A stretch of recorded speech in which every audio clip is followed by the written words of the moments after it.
नमस्कार दोस्तों, स्वागत है आपका अपने YouTube चैनल प्रतिमाज़ यूनिक डायरी में। दोस्तों, इस वीडियो में खरमास से संबंधित कब से शुरू हो रहा है, कब तक चलेगा, क्या करना चाहिए, क्या नहीं, क्या नियम होते हैं, किन बातों का खरमास में ध्यान रखना चाहिए, खरमास के पीछे की कथा क्या है, आदि जानकारी इस वीडियो में आपको देने वाले हैं। दोस्तों, अक्सर आपने ये सुना होगा कि साल में कुछ ऐसे दिन होते हैं जहाँ शुभ कार्यों को नहीं किया जाता है। उनमें से एक होता है पितृपक्ष। जैसे तो पितृपक्ष के 15 दिन पूर्वजों और पितरों को समर्पित होता है। लेकिन कुछ और दिन होते हैं खरमास यानी मलमास के दिन, उनमें भी जो है शुभ कार्यों को वर्जित माना जाता है। तो इस बार देख लेते हैं कि खरमास 2023 में दिसंबर में कब से शुरू हो रहा है। खरमास में कोई भी शुभ कार्य नहीं किया जाता है, लेकिन जैसे धार्मिक कार्य जो होते हैं, पूजा पाठ, कथा, इस तरह की चीज़ें करी जाती हैं। खरमास के समय सूर्य की चाल धीमी हो जाती है, जिससे कोई भी शुभ कार्य नहीं होते हैं, वर्जित माने जाते हैं। इस बार 2023 में खरमास जो है वो शुरू होगा 16 दिसंबर से। ध्यान दीजिएगा, 16 दिसंबर से खरमास शुरू हो जाएगा और चलेगा 15 जनवरी 2024 तक, यानी कि एक महीने पूरा। 2024 में 15 जनवरी को सूर्य जब मकर राशि में प्रवेश करेंगे, तब मकर संक्रांति त्यौहार के बाद सारे शुभ कार्य शुरू हो जाएंगे। लेकिन मकर संक्रांति यानी 15 तारीख जनवरी तक जो है ये रहेगा खरमास का त्यौहार, और 16 दिसंबर से खरमास शुरू हो जाएगा। मांगलिक कार्य खरमास में नहीं करने चाहिए, परंतु क्यों? क्योंकि सूर्य जब बृहस्पति की राशि धनु और मीन राशि में प्रवेश कर जाते हैं खरमास के दौरान, तो इस दौरान वो अपने गुरु की सेवा में रहते हैं। ऐसे में सूर्य का प्रभाव कम हो जाता है। साथ ही सूर्य की वजह से गुरु ग्रह का बल भी कमज़ोर हो जाता है। शुभ कार्य के लिए ये दोनों ग्रहों का मजबूत होना बहुत ज़रूरी होता है, यानी कि सूर्य ग्रह भी और गुरु ग्रह जो कि सौभाग्य का प्रतीक होता है, दोनों ग्रह का मजबूत अवस्था में होना ज़रूरी होता है कोई भी मांगलिक कार्य करने के लिए। यही वजह है, सूर्य का प्रभाव कम हो जाता है, गुरु ग्रह कमज़ोर होने के कारण मांगलिक कार्य फलित नहीं होते हैं, इसलिए इसे अशुभ माना जाता है। कुछ कामों को हमको नहीं करना चाहिए खरमास के दौरान। तो खरमास में विवाह सगाई करना वर्जित है। इससे व्यक्ति को दाम्पत्य जीवन में कई तरह की परेशानियां झेलनी पड़ती हैं, वैवाहिक सुख नहीं मिल पाता है। इस अवधि में नए घर में प्रवेश ना करें, कहते हैं इससे दोष लगता है और परिवार में अशांति रहती है। खरमास में नए व्यापार की शुरुआत भी नहीं करनी चाहिए, इससे जीवन में संघर्ष बढ़ जाता है और सफलता मिलने की संभावनाएं कम हो जाती हैं। मुंडन, जनेऊ संस्कार और कर्ण छेदन भी खरमास में वर्जित माने जाते हैं। खरमास के कुछ और भी महत्वपूर्ण नियम हैं।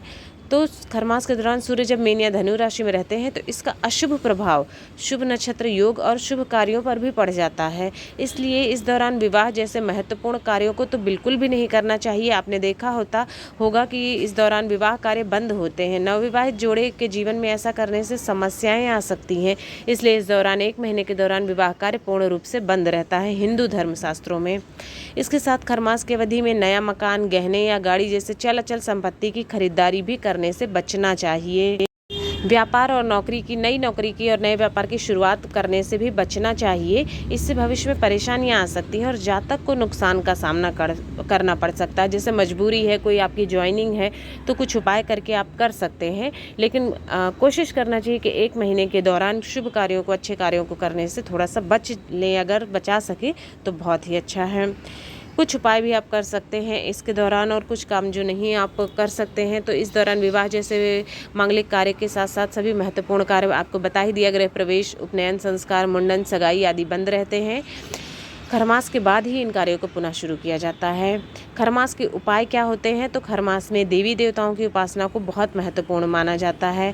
इन सभी में सूर्य देव की उपासना करने से साधक को भाग्य एवं ऐश्वर्य का आशीर्वाद मिलता है। इसलिए खरमास के दौरान सुबह के समय सूर्य देव को अर्घ्य जरूर दें। इससे पहले जल में थोड़ा सा कुमकुम, अक्षत और पीला पुष्प जरूर डाल लेना चाहिए। खरमास के एक महीने के दौरान भगवान विष्णु की आराधना करने से साधकों को विशेष लाभ मिलता है और उनकी सभी समस्याएं दूर होती हैं। इसके साथ खरमास में तुलसी पूजन करने से भी व्यक्ति को धन, धान्य और आरोग्यता का, निरोगी जीवन का आशीर्वाद प्राप्त होता है। इन कार्यों से आपको कुछ और लाभ होता है, जैसे कि बताया तुलसी पूजा आपको रोजाना करनी चाहिए। इस माह में सूर्योदय से पहले उठकर सूर्यदेव को तांबे के लोटे से अर्घ्य देना चाहिए। खरमास में भगवान सूर्य और गुरु ग्रह के मंत्रों का जप करने से साधक को शुभ फलों की प्राप्ति होती है, क्योंकि ये दोनों उस समय कमजोर स्थिति में होते हैं। खरमास में भगवान विष्णु की पूजा करने से भी साधक पर कृपा बनी रहती है। खरमास में दान पुण्य का विशेष महत्व होता है। इस महीने में दान करने से तीर्थ स्नान जितना पुण्य फल मिलता है। इस महीने में निष्काम भाव से ईश्वर के नज़दीक आने के लिए जो व्रत किए जाते हैं उनका अक्षय फल मिलता है और व्रत करने वाले के सभी दोष खत्म हो जाते हैं। इस दौरान ज़रूरतमंद लोगों, साधुजनों और दुखियों की सेवा करने का खास महत्व है। दान के साथ ही श्राद्ध और मंत्र जप का भी विशेष विधान होता है। इस महीने में खरमास में खरीदारी क्या कर सकते हैं? देखिए दोस्तों, बहुत ज़रूरी ना हो तो सुख सुविधाओं वाली चीज़ों को खरीदने से बचना चाहिए, लेकिन नए कपड़े, ज्वेलरी, मकान, वाहन और रोज़मर्रा की ज़रूरी चीज़ों की खरीदारी के साथ ही उनका खरीदारी आप अगर बहुत ही ज़रूरी हो जाए तो आप कर सकते हैं। पर इन चीज़ों को, रत्न आभूषणों की खरीदारी कर सकते हैं, लेकिन इन्हें धारण नहीं करना चाहिए, यानी इन चीज़ों के इस्तेमाल से करना चाहिए। मान लीजिए मकान ले भी लिया अगर, तो गृह प्रवेश इस समय ना करें 1 महीने के दौरान में। इस तरह से होता है। अगर आभूषण आप जैसे जिसके यहाँ शादी विवाह है अगले जनवरी में, तो उनकी मजबूरी होती है, उनको खरीदना पड़ता है, लेकिन फिर उनका इस्तेमाल नहीं किया जाना चाहिए अगर खरीद भी लिया है तो। फल प्राप्ति की कामना से होने वाले सभी कार्य आपको ही बता दिए, जैसे कि व्रत उपवास की शुरुआत जैसे बहुत लोग करते हैं, उद्यापन, कर्णवेद, मुंडन, यज्ञोपवीत और विवाह, प्रथम तीर्थ, इन कार्यों को नहीं करना चाहिए। इन कार्यों को शुरू करने से भी बचना चाहिए। जैसे लगता है कि पूजा पाठ तो शुरू कर सकते हैं, उद्यापन वगैरह, पर कोशिश करें कि ना करें इस समय। ज़रूरी काम आपको पता ही चल गया है। जो काम वर्जित हैं उन कामों को आपको पहले ही निपटा लेना चाहिए, जैसे शादी विवाह है, मुंडन, गृह प्रवेश, गृह निर्माण और देव प्रतिमा प्रतिष्ठा अगर करना चाहते हैं, उपनयन संस्कार जैसे मांगलिक कार्य खरमास की शुरुआत से पहले ही निपटा लें, क्योंकि इसके बाद आपको 1 महीने का इंतज़ार करना पड़ेगा। 1 महीने में आपको इन कार्यों को करना शुभ नहीं माना जाता है, इसलिए 1 महीने के इंतज़ार से अगर बचना है आपको तो पहले ही या तो निपटा लें, नहीं तो 1 महीने बाद जब 15 जनवरी के बाद शुरुआत होगी तब आप कर सकते हैं।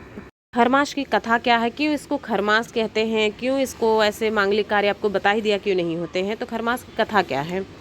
पौराणिक कथा के अनुसार भगवान अपने 7 घोड़ों पर सवारी सूर्यदेव सदा गतिमान रहते हैं। सभी को पता है निरंतर ब्रह्मांड की परिक्रमा लगाते हैं, जिसकी वजह से सारी सृष्टि गतिशील रहती है। नियम के अनुसार सूर्य अगर एक पल के लिए भी रुक नहीं सकते हैं, क्योंकि अगर वह गतिहीन होते ही जनजीवन के लिए समस्या आ जाएगी। एक बार सूर्य भगवान अपने रथ पर सृष्टि की परिक्रमा लगा रहे थे, तब हेमंत ऋतु में उनके घोड़े थक गए और एक तालाब किनारे पानी पीने के लिए रुक गए, इसलिए सूर्य की गति धीमी हो जाती है। सूर्य की देव जानते थे कि उनका एक क्षण भी ठहरना संसार में संकट पैदा कर सकता है। ऐसे में उन्होंने तालाब के किनारे खड़े 2 खर यानी कि गधों को अपने रथ में जोड़ लिया और पुनः परिक्रमा के लिए चल दिए। गधे चलने में घोड़ों की बराबरी नहीं कर सकते थे, इस वजह से सूर्य की गति धीमी हो जाती है और पूरे 1 माह तक सूर्यदेव गधों के रथ पर सवार रहते हैं, इसीलिए इसे खरमास कहते हैं। तो दोस्तों, इस वीडियो में आपको जो भी खरमास से संबंधित महत्वपूर्ण जानकारियां हैं, क्या करना चाहिए क्या नहीं, कथा क्या है और कब से शुरू हो रहा है कब से समाप्त हो रहा है, सारी महत्वपूर्ण जानकारी इस वीडियो में देने की पूरी कोशिश की है। अगर जानकारी पसंद आई हो तो वीडियो को लाइक करें, ज़्यादा से ज़्यादा शेयर करें और चैनल को सब्सक्राइब करें। आप सभी पर भगवान सूर्यदेव विष्णु भगवान की कृपा सदैव बनी रहे।